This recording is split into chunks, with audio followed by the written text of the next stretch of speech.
அன்பு தேவ பிள்ளைகளே, ஆண்டவரும் இரட்சகரும் ஆகிய இயேசு கிறிஸ்துவின் விலையேற பெற்ற நாமத்தில் உங்களை அன்போடு கூட நான் வாழ்த்துகிறேன். ஆண்டவராகிய இயேசு கிறிஸ்து சொன்ன உவமையின் பிரகாரமாய் வேத வசனங்கள் நல்ல நிலமாக இதயத்தில் விதைக்கப்படும் போது ஒன்று 30, 60, 100 பலன் கொடுத்தது என்று சொன்னது போலவே கர்த்தருடைய வார்த்தைகளை தொடர்ந்து உங்கள் இதயங்களில் விதைக்கப்படும் பொழுது நீங்களும் உங்கள் வாழ்க்கையில ஒன்று 30, 60, 100 பலன் பெற்று வாழ்வீர்கள். கர்த்தர் உங்களை ஆஸ்வதிப்பதாக. இந்த நாளில ஒரு தலைப்பு, அதாவது தேவன் எதிர்பார்க்கும் இருதயம் அல்லது தேவனுக்கு ஏற்ற இருதயம் என்று சொல்லி உங்களோடு கூட தேவனுடைய வார்த்தைகளை நான் பகிர்ந்து கொள்ள போகிறேன். அதற்கு ஆதாரமாக நான் தெரிந்து கொண்ட கர்த்தருடைய வார்த்தை அப்போஸ்தலர் நடபடிகள் புஸ்தகம் 13ஆம் அதிகாரம் 22வது வசனத்தை நான் வாசிக்கிறேன். பின்பு அவர் அவனை தள்ளி தாவீதை அவர்களுக்கு ராஜாவாய் ஏற்படுத்தி, ஈசாயின் குமாரனாகிய தாவீது என் இதயத்துக்கு ஏற்றவனாக கண்டேன், எனக்கு சித்தமானவைகள் எல்லாம் அவன் செய்வான் என்று அவனை குறித்து சாட்சி கொடுத்தார். அருமையான தேவ பிள்ளைகளே, ஆண்டவராகிய தேவன் சாட்சி கொடுத்த சில தேவ மனிதர்கள் பைபிள் இருக்கிறார்கள். அதை கொஞ்சம் சொல்லிவிட்டு இந்த வசனத்துக்கு நாம் வருவோம். யோபை குறித்து ஆண்டவர் சொன்னார், அவனை போல ஒருவனும் இல்லை. ஏன்னா யோபு தேவனுக்கு உண்மையாய், உத்தமமாய், சன்மார்க்கனாய், தேவனுக்கு பயந்தவனாய், சொல்லாப்பு விலகிற ஒரு மனுஷனாய் வாழ்ந்தபடினாலே அவனை குறித்து தேவனே சாட்சி கொடுத்தார், பூமியில அவனை போல ஒருவனும் இல்லை என்று. மோசே குறித்து ஆண்டவர் ஒரு சாட்சி கொடுக்கும்போது மோசே குறித்து சொன்னார், என்னுடைய தாசனாகிய மோசே என் வீட்டில் எங்கும் உண்மை உள்ளவன் என்று சொல்லி. மோசே தன்னுடைய தேவனுடைய வீட்டில் அவன் உண்மை உள்ளவனா இருந்தபடினாலே ஆண்டவர் அவனை குறித்து சாட்சி கொடுத்தார். ஆபேலை குறித்து வேதம் சொல்லுகிறது, ஆபேல் விசுவாசத்தினாலே காணிக்கைகளை செலுத்தினான், தேவன் அவனுடைய காணிக்கைகளை அங்கீகரித்தார் என்று சொல்லி அவன் மரித்தும் இன்னும் பேசுகிறான், நீதிமான் என்று சாட்சி பெற்றான் என்று. ஆபேலை குறித்து அவன் நீதிமான் என்று சாட்சி பெற்றான் என்று வேதம் சொல்லுகிறது. ஏனோக்கை குறித்து வேதம் சொல்லுகிறது, தேவனோடு அவன் நடந்தான், அவன் எடுத்துக்கொள்ளப்படுவதற்கு முன்பாகவே பிரியமானவன் என்று சாட்சி பெற்றான். தேவனே அவனை குறித்து என்ன சாட்சி கொடுத்தார்? பிரியமானவன் என்று சாட்சி கொடுத்தாராம். அது மாத்திரமல்ல, ஆபிரகாமை குறித்தும் வேதம் சொல்லுகிறது, ஆபிரகாம் தேவனுடைய சிநேகிதன் எனப்பட்டான். அந்த அளவுக்கு தேவனோடு கூட இருக்கிற உறவுல பார்க்கும்போது ஒரு சிநேகிதனை போல பாவித்து ஆண்டவராகிய தேவன் அவனை குறித்து சாட்சி கொடுக்கிறார். ஆபிரகாம் தேவனுடைய சிநேகிதன். அது மாத்திரமல்ல, எலியாவை குறித்தும் வேதம் புதிய ஏற்பாட்டில் அறிமுகப்படுத்தும் போது, எலியா என்பவன் நம்மை போல பாடுள்ள மனுஷனா இருந்தும் கருத்தாய் செபிக்கிறவன், ஜபத்தின் மூலமாய் பல காரியங்களை சாதித்தவன் என்று சொல்லி எலியாவை குறித்து சாட்சி சொல்லுகிறார். அதே போல தான் தாவீதை இந்த இடத்துல ஆண்டவர் சாட்சி கொடுக்கிறாராம். பைபிளில் சொல்லுகிறது, 22ஆம் வசனம் மீண்டும் நான் படிக்கிறேன். பின்பு அவர் அவனை தள்ளி, அதாவது சவுலை தள்ளி தாவீதை அவர்களுக்கு ராஜாவாக ஏற்படுத்தி, ஈசாயின் குமாரனாகிய தாவீது என் இதயத்துக்கு ஏற்றவனாக கண்டேன், எனக்கு சித்தமானவைகள் எல்லாம் அவன் செய்வான் என்று அவனை குறித்து சாட்சி கொடுத்தார். என் இதயத்துக்கு ஏற்றவன் என்று சொல்லி இந்த எல்லாரும் குறித்து ஆண்டவர் சாட்சி கொடுத்தார். ஆனால் என்னை ரொம்ப கவர்ந்து இழுத்த வார்த்தை இதுதான், இதயத்துக்கு ஏற்றவன். அதாவது தேவனுடைய இதயத்தை போலவே தாவீதுடைய இதயம் இருந்தது. தேவனுடைய இதயத்தை போல தாவீதுக்கு ஒரு இதயம் இருந்ததாம். அதனால தான் ஆண்டவர் சொல்றார், இதயத்துக்கு ஏற்றவன், என் இதயத்துக்கு ஏற்றவன். அருமையான தேவ பிள்ளைகளை, இன்றைக்கு இந்த வார்த்தை குறித்து உங்கள் மனதில் ஆழமாய் நான் பதிக்க விரும்புகிறேன். தேவனுடைய இதயத்துக்கு ஏற்றவர்களாக நாம் வாழ வேண்டும் என்பதை வலியுறுத்தி நான் உங்களுக்கு சொல்ல போகிறேன். ஆண்டவராகிய தேவன் தாவீதை குறித்து என் இதயத்துக்கு ஏற்றவன் என்று சொன்னபடினாலே நாம் ஆராய்ந்து பார்க்க போகிறோம். தாவீதுடைய இதயம் எப்படிப்பட்டது இதயமா இருந்தது என்று சொல்லி 5 குறிப்புகளை உங்களோடு கூட நான் பகிர்ந்து கொள்ள போகிறேன். ஒவ்வொரு காரியமாய் நாம் பார்க்க போகிறோம். தாவீதுடைய உள்ளம், அவன் இருதயம் தேவனுக்கு ஏற்ற இருதயமாய் எப்படி இருந்தது என்று சொல்லி நாம் பார்க்கலாம். நம்பர் 1, முதலாவது மனம் திரும்பின இருதயம், ரிப்பெண்டன்ட் ஹார்ட். நமக்கு எல்லாருக்கும் தெரியும், தாவீது விபச்சார பாவத்துல விழுந்தான். 2 சாமுவேல் 11ஆம் அதிகாரம் 1ஆம் வசனம் சொல்லுகிறது, தாவீது யோவாப் என்ற படைத்தலைவனை மற்ற ஜனங்களை யுத்தத்துக்கு அனுப்பிவிட்டு தாவீதோ எருசலேமில் இருந்து விட்டான் என்று வேதம் சொல்லுகிறது. தாவீது பாவத்தில் விழுந்ததற்கு இது ஒரு வழியாயிடுச்சு. அதாவது அவன் யுத்தத்துக்கு போகாமல் ஐடலாக ஒரு எதுவுமே வேலை செய்யாமல் வீட்டில் இருந்தபடினாலே பாவம் செய்வதற்கு அது ஒரு வழி வகுத்து விட்டது. சம்டைம்ஸ் நம்முடைய மைண்டை நம்ம சோம்பேறித்தனமாய் வைத்துக் கொள்ளும் போது பாவங்கள் நமக்கு விரோதமாய் வருகிற சமயத்தில் அது விழுவதற்கு வாய்ப்புகள் உண்டு. அதனால எப்பவுமே நம்முடைய லைஃபை நம்ம பிஸியாக மிக உற்சாகமாக நாம் வைத்துக் கொள்ள வேண்டும். ஒரு நாளும் நம்முடைய மனதையும் நம்முடைய இதயத்தையும் நாம் சோம்பேறித்தனமாய் நாம் வைப்போமானால் பாவத்தில் விடுவதற்கு அது வழி வகுத்து விடும். தாவீது கூட அப்படித்தான் நடந்தது. அப்போது அவன் அந்த உப்புரிகன் மேல சுத்தி கொண்டிருக்கும் போது, உலாவி வந்து கொண்டிருக்கும் போது ஒரு பெண்ணை பார்த்து அந்த பெண்ணை அடைத்து விபச்சார பாவத்தில் விழுந்தான். அது மாத்திரமல்ல, அந்த பெண்ணுடைய கணவன் யார் என்று விசாரித்து தன்னுடைய வேலைக்காரன் ஊரியா என்ற மனுஷன் என்று கண்டுபிடித்து அவன் கொலையும் செய்து விட்டான். இப்படி பாவத்தின் மேல பாவத்தை அவன் செய்து விட்டான். பிறகு 2 சாமுவேல் 12ஆம் அதிகாரத்தை நீங்க படித்து பார்த்தீங்கன்னா அதுல ஆண்டவராகிய தேவன் தாவீதுடைய பாவங்களை உணர்த்தும்படி ஒரு தீர்க்கதரிசி, நாத்தான் என்ற தீர்க்கதரிசியை அரண்மனைக்கு ஆண்டவர் அனுப்புகிறார். அப்போது அவன் வந்து ஒரு கதை மாதிரி சொல்றான். இது போல ஒரு பணக்காரன்னா ஒரு ஏழைன்னா, பணக்காரனுக்கு நிறைய ஆடுகள் இருந்துச்சு, ஏழைக்கோ தனக்கு இருந்த ஒரே ஆட்டை தன் மகளை போல தன் வீட்டில் படுத்துக்கொண்டு அதை வளர்த்து கொண்டிருந்தான். திடீரென்று ஒரு வழிபோக்கன் வந்து அந்த பணக்கார வீட்டுக்கு, அந்த ஐஸ்வர்யான் வீட்டுக்கு வந்தான். ஒரு கெஸ்ட் மாதிரி வந்தான். தன்னுடைய ஆடுகளை எடுத்து அவனுக்கு கொடுக்காமல் அந்த ஏழை மனுஷனுடைய ஒரே ஒரு ஆட்டை பிடித்து அவன் வந்து அந்த சமையல் பண்ண வைத்தான் என்று சொன்ன பொழுது தாவீது எழுந்துட்டான் சிங்காசனிலிருந்து. கோபம் வந்துச்சு தாவீதுக்கு. யார் அந்த மனுஷன்? அந்த மனுஷன் மரணத்துக்கு பாத்திரனா இருக்கிறான் என்று கோபமாய் அவர் கத்தி சொல்லும் பொழுது அப்ப நாத்தான் சொல்லுகிறான், நீயே அந்த மனுஷன் என்று சொல்லி. அப்பதான் அந்த பாவத்தை அவன் உணர்றான். பாருங்க, இந்த சொன்னவன தாவீதோட உள்ளம் குத்தப்பட்டது. உணர்வடைந்து தேவனுடைய பாதத்தில் போய் விழுந்தான். சங்கீதம் 51 சொல்லுகிறது. அந்த சங்கீதம் முழுவதும் நீங்க படிச்சு பாருங்களேன். எனக்கு தெரிஞ்சு சங்கீதம் 150 சங்கீதத்துல பெஸ்ட் சங்கீதம் என்று சொல்லலாம். சங்கீதம் 51 அந்த பாவத்தை அறிக்கை செய்யறான் பாருங்க.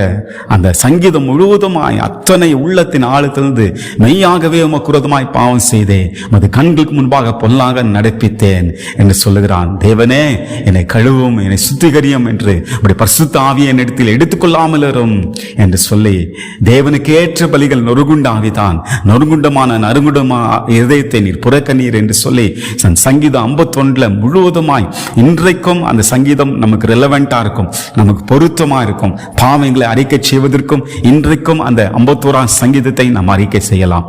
ஏன்னா அத்தனை ஆழமான ஒரு சங்கீதமாக இருக்கிறது. இது எதை காட்டுகிறது என்றால், தாவீது பாவத்தில் விழுந்தது உண்மைதான், அவன் பச்சாரத்தில் விழுந்தது உண்மைதான். ஆனால் அதிலிருந்து அவன் எழுந்து விட்டான். எழுந்து தேவனண்டல போய் மனம் கசந்து அழுது தன்னை ஒப்பு கொடுத்து பாவத்தை அறிக்கை செய்து மனம் திரும்பினான். மனம் திரும்புகிற இதயம் மிகவும் முக்கியமானது. தேவனுக்கேற்ற இதயம் எது தெரியுங்களா? மனம் திரும்புகிற இதயம் தான் ஆண்டவருக்கு ரொம்ப பிடிக்கும்.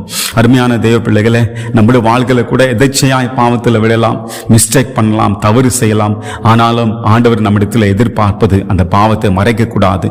அந்த பாவத்தை நாம் தேவ சமூகத்தில் வந்து அறிக்கை செய்து அதை விட்டு மனம் திரும்பி ஆண்டவர்கிட்ட ஒப்புரவு ஆகும்போது கர்த்தர் முன்பை காட்டிலும் இன்னும் அதிகமாய் நம்மை ஆஸ்வதிப்பார் என்பது நிச்சயம். தாவீதை கர்த்தர் அப்படித்தான் ஆஸ்வதித்தார். அவன் பாவத்தில் விழுந்தது உண்மைதான், ஆனாலும் மனம் திரும்பி தன்னை தேவனுக்கு ஒப்பு கொடுத்தான். 2வது, தாவீதுடைய இதயம் எப்படிப்பட்ட இதயமா இருந்தது என்றால் வர்ஷிப் ஹார்ட், ஆராதனை உள்ளம். அவன் இதயம் ஆராதனை இதயமா இருந்தது. 2 சாமுவேல் புஸ்தகம் 6ஆம் அதிகாரம் 14ஆம் வசனம். தாவீது சணநூல் ஏபத்தை தரித்துக் கொண்டு தன் முழு பலத்தோடு கர்த்தருக்கு முன்பாக நடனம் பண்ணினான். அப்படியே தாவீதும் இஸ்ரவேல் சந்ததியார் அனைவரும் கர்த்தருடைய பெட்டியை கெம்பீர சதத்தோடும் எக்கால துணியோடும் கொண்டு வந்தார்கள். அந்த கர்த்தருடைய பெட்டியை கொண்டு வரும்போது தாவீது கர்த்தருடைய பெட்டியை பற்றி அவருக்கு நன்றாக தெரியும். இந்த கர்த்தருடைய பெட்டி, உடன்படிக்கை பெட்டி எங்கெல்லாம் போனதோ அங்கெல்லாம் கர்த்தர் பலத்த கிரியைகளை செய்திருக்கிறார் என்பதை தாவீது அறிந்திருந்தார். அதனால தேவ பிரசன்னத்தை உணர்ந்தவனாக தேவனுடைய பெட்டிக்கு முன்பாக தன் ராஜா என்று பார்க்காமல் முழு பலத்தோடு ஏபத்தை தெரிந்து கொண்டு வேதம் சொல்கிறது நடனமாடி கர்த்தர் கர்த்தரை துதித்தான். அதுதான் தாவீதுடைய இதயம், தேவனை ஆராதிக்கிற இதயம், தேவனை முழுபுள்ளத்தோடு அவரை வர்ஷிப் பண்ற அப்படிப்பட்ட இதயமாய். அதனால நான் ஆண்டவர் சொன்னார், என் இதயத்துக்கு ஏற்றவன் என்று சொல்லி. காரணம், எப்போதும் தாவீது கர்த்தரை துதிக்கிற ஒரு மனுஷனா இருந்தான். ஆனால் தான் சங்கீத புஸ்தகத்தில் சொல்லுகிறது, கர்த்தரை எக்காலத்திலும் ஸ்தோத்திரிப்பேன், அவர் துதி எப்போதும் என் வாயில் இருக்கும் என்று சொன்னான். அருமையான தேவ பிள்ளைகளே, இன்ப நேரத்திலும் துன்ப நேரத்திலும் நாம் கர்த்தரை துதிப்போம். உயர்வான இடத்துல இருந்தாலும் சரி, தாழ்வான இடத்துல இருந்தாலும் சரி, கர்த்தரை துதிப்போம். ஜனங்கள் நம்மை புகழ்ந்தாலும் சரி, இகழ்ந்தாலும் சரி, கர்த்தரை துதிப்போம். ஆராதனை வீரர்களா இருங்கள். தேவனை ஆராதனை பண்ணுவதற்கு அசதியா இருக்காதுங்க. ஆராதனையே உங்கள் ஆயுதம். ஆராதிக்க சத்ருக்கள் நமக்கு பின்னிட்டு ஓடுவார்கள். தேவனை ஆராதிக்க எல்லா சிறைசாலை கதவுகள் திறக்கப்படும். தேவனை ஆராதிக்கும் பொழுது அத்தனை மகிமையாய் இறங்கி வரும். அருமையான தேவ பிள்ளைகளை, ஜெபிக்கும் போது நாம் தேவனிடத்தில் சேர்கிறோம். ஆனால் தேவனை ஆராதிக்கும் போது தேவன் நமத்தில் இறங்கி வந்து நம்மோடு அவர் வாசம் பண்ணுகிறார். தாவீது நன்றாக உணர்ந்தவன். அவன் ஆட்டு மேய்த்துக் கொண்டிருக்கும் ஆடுகளை மேய்த்துக் கொண்டிருக்கும் பொழுது அந்த ஆராதனை உணர்ந்தவன். எப்போதும் கர்த்தரை ஆராதிக்கிற ஒரு மனுஷனாய் அவன் காணப்பட்டான். அவன் இரவு நேரங்களிலே, அந்த பொழுது போகிற நேரங்களிலே நட்சத்திரங்களை பார்த்து சொல்கிறான், ஆண்டவரே, சங்கீத 8 வாசித்து பாருங்கள், மனுஷன் நினைக்கிறதுக்கும் மனுஷகுமாரனை விசாரிக்கிறதற்கும் அவன் ஏமாத்திரோம் என்று சொல்லுகிறான். இப்படி ஒவ்வொரு சமயத்திலும் கர்த்தரை துதிக்கிற இதயம் அவனுக்குள்ள இருந்துச்சு. அடுத்து, தாவீதுடைய இதயம் எப்படிப்பட்ட இதயமா இருந்தது என்றால், மற்றுடைய குற்றங்களை மூடுகிற இதயமா இருந்தது. Covering art. மற்றுடைய குற்றங்களை அவன் மூடினான். எப்படி என்றால் 2 சாமுவேல் 1ஆம் அதிகாரத்தை வாசித்து பார்க்கும்போது, சவுல் மரித்து விடுகிறான். தாவீது அவரை குறித்து பாடும்போது சவுலின் பேரில, அவன் குமாரனாகிய யோனாதானின் பேரில புலம்பல் பாடினானாம். அப்படி பாடும்போது 19:20 தாவீது என்ன சொல்றான் பாருங்க, இஸ்ரவேலின் அலங்காரம் உயர்ந்த ஸ்தானங்களில் அதமாயிற்று, பராக்கிரமசாலிகள் விழுந்து போனார்களே. சவுலை பராக்கிரமசாலியாக பார்த்தான் தாவீது. பராக்கிரமசாலிகள், ஐயோ, தலைவர்கள், இஸ்ரவேலை ஆண்ட தலைவர்கள் விழுந்து போனார்களே, சவுலும் அவருடைய குமாரனாகிய யோனாதானும் விழுந்து போனார்களே என்று சொல்லி, பெலிஸ்தரின் குமார்த்திகள் சந்தோஷப்படாதபடிக்கு, விருத்த சேதனை இல்லாதவர்களின் குமார்த்திகள் களி கூறாதபடிக்கு அதை காத் பட்டணத்திலும் அறிவியாமலும் அஸ்கொலன் வீதிகளில் பிரஸ்தாபம் படுத்தாமல் இருங்கோம். என்ன சொல்லுகிறான்? தலைவர்கள் விழுந்து போனார்கள், இதை பப்ளிஷ் பண்ணாதீங்க, இதை மற்றவங்களுக்கு சொல்லி பெலிஸ்தர்கிட்ட போய் சொல்லாதீங்க, காத் பட்டணத்தில் சொல்லாதீங்க. பெலிஸ்தருடைய குமார்த்திகள் இதை குறித்து சந்தோஷம் அடையாதபடிக்கு இதை பிரஸ்தாபப்படுத்தா இருங்கள் என்று சொல்லி, அவனுடைய உள்ளம் எப்படிப்பட்ட உள்ளமா இருந்தது என்றால், அந்த விழுந்து போன தலைவர்களுக்காக, விழுந்து போயிட்டானே என்று புலம்பல் பாடி இதை பிரஸ்தாபப்படுத்தாதிருங்கள் என்று சொன்னான். அப்படி என்றால் இதிலிருந்து நாம் என்ன அறிந்து கொள்கிறோம் என்றால், தாவீதுடைய இதயம் எப்படிப்பட்ட இதயம் இருந்ததென்றால், அவன் யார் ஒரு குற்றத்தையும், யார் தவறு செய்தாலும் அதை அவன் மூடி மறைக்கிறவன், அதை பிரஸ்தாபப்படுத்தாதவன். அருமையான தேவ பிள்ளைகளை, இப்படிப்பட்ட இதயத்தை தான் தேவன் எதிர்பார்க்கிறார். வேதம் சொல்லுகிறது, அன்பு திரளான பாவங்களை மூடும். நமக்குள்ள அன்பு இருக்கும் என்றால், ஒருவர் தவறு செய்யும் போது அல்லது ஏதோ ஒரு விதத்தில் விழும் போது நாம் அவர்களை ஏளனமாய் தூஷித்து தெரியாதபடி அவர்களுக்காக நம்முடைய பர்சனல் பிரேயரில் அவர்களுக்காக நாம் ஜெபிக்க வேண்டும். ஆனால் இன்றைக்கு அப்படி இருக்கிறதா யோசித்து பாருங்கள். இன்றைக்கு ஒருவர் மேல் ஒருவர் குற்றத்தை சுமத்தி கொண்டு தேவனுக்கு பிரியமில்லாத காரியங்களை செய்து கொண்டு இருக்கிறார்கள். இன்றைக்கு ஒற்றுமை எங்கே? யாரோ ஒரு தலைவன், ஒரு ஆவிக்குரிய தலைவன் விழுந்து விட்டால் எள்ளி நகையாடுகிறார்கள், கேலி பண்ணுகிறார்கள், பரியாசம் பண்ணுகிறார்கள். அவன் எவ்வளவு ஆட்டம் போட்டான், விழுந்துட்டான் பாரு என்று சொல்லுகிறார்கள். அருமையான தேவ பிள்ளைகளை, தாவீது இடத்துல நாம் கற்றுக்கொள்வோம். தாவீது சொல்லுகிறான், இந்த தலைவர்கள் விழுந்து போனார்கள், பராக்கிரமசாலிகள் விழுந்து போனார்கள், அதை குறித்து நீங்கள் சொல்லாதிருங்கள், பிரஸ்தாபப்படுத்தாதிருங்கள் என்று சொல்லி அவன் சொல்லுகிறான். இந்த இதயம் தான் தேவனுக்கு தேவை. ஆனால் தான் ஆண்டவர் தாவீதை பார்த்து சொல்றார், என் இதயத்துக்கு ஏற்றவன். எப்பவுமே மற்றவருடைய குற்றங்களை நாம் மூட வேண்டும். அதுதான் தேவனுடைய சுவாபம். இப்படிப்பட்ட இதயம் உள்ளவர்களாய் நாம் வாழ்வோம். அடுத்த 4வது, தாவீதுடைய இதயம் எப்படிப்பட்ட இதயமா இருந்தது என்றால், மன்னிக்கிற இதயம், ஃபர்கிவிங் ஹார்ட், மன்னிக்கிற இதயம். அதாவது பைபிளில் சொல்லுகிறது, வசனத்தை வாசிக்க போது நேரம் இல்லை, வசனத்தை மாத்திரம் நீங்கள் குறித்து வைத்துக் கொள்ளுங்கள். 1 சாமுவேல் புஸ்தகம் 24ஆம் அதிகாரம் 26ஆம் அதிகாரம். இந்த 2 அதிகாரத்தில் பார்த்தா, சவுல் எப்போது பார்த்தாலும் தாவீதை வேட்டையாடி கொண்டு, தாவீதை கொலை பண்ணாமல் நான் விடமாட்டேன் என்று சொல்லி கங்கணம் கட்டி கொண்டு திரிந்து கொண்டிருந்தான். ஆனால் 2 முறை ஆண்டவர் சவுலை தாவீது கையில ஒப்பு கொடுத்தார். அப்படி தாவீது கையில ஒப்பு கொடுத்த சமயத்துல தாவீதோடு இருக்கிறவங்க சொல்றாங்க, தாவீதே, உன் சத்துருக்களை ஆண்டவர் கையில ஒப்பு கொடுத்தார், இதுதான் அந்த நேரம், போயிட்டு சவுலை கொன்று போட்டு விடு என்று சொன்னார்கள். ஆனால் தாவீது ஒரு வார்த்தை சொல்லுகிறான், கர்த்தராலே அபிஷேகம் பண்ணப்பட்டவன் மேல் நான் கை போடுவது எப்படி? அவருடைய காலம் வரும்போது, அவர் ஒருவேளை யுத்தத்தில் போய் மரித்தால் ஒழிய, அவர் காலம் வரும்போது அவர் மரித்தால் ஒழிய நான் அவர் மேல் கை போட மாட்டேன். 2 முறை அந்த சான்ஸ் தாவீதுக்கு வருகிறது, 2 முறை வருகிறது. ஆனால் 2 முறையும் அவன் சொன்ன ஒரே ஒரு வார்த்தை, கர்த்தராலே அபிஷேகம் பண்ணப்பட்டவர், தேவனாலே நியமிக்கப்பட்ட உன் தேவனுடைய தாசன் அவர் மேல நான் கை போட மாட்டேன். மனசார மன்னிச்சிட்டான்.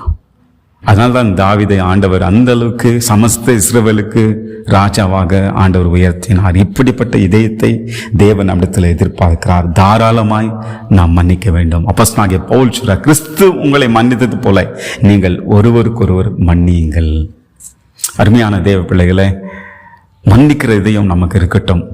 தாவீதுக்கு விரோதமாய் சவுல் எத்தனையோ முறை ஈட்டியை பிடித்து கொண்டு சாகடிக்க வேண்டும் என்று முயற்சி பண்ணினவன். ஆனாலும் தேவன் ஒவ்வொரு நேரத்திலும் தப்புவித்தார். எத்தனை படி வாங்கியிருக்க முடியும் தாவீது, ஆனால் படி வாங்கவில்லை. மன்னிக்க இதயம் தாவீதுக்குள்ள இருந்தது.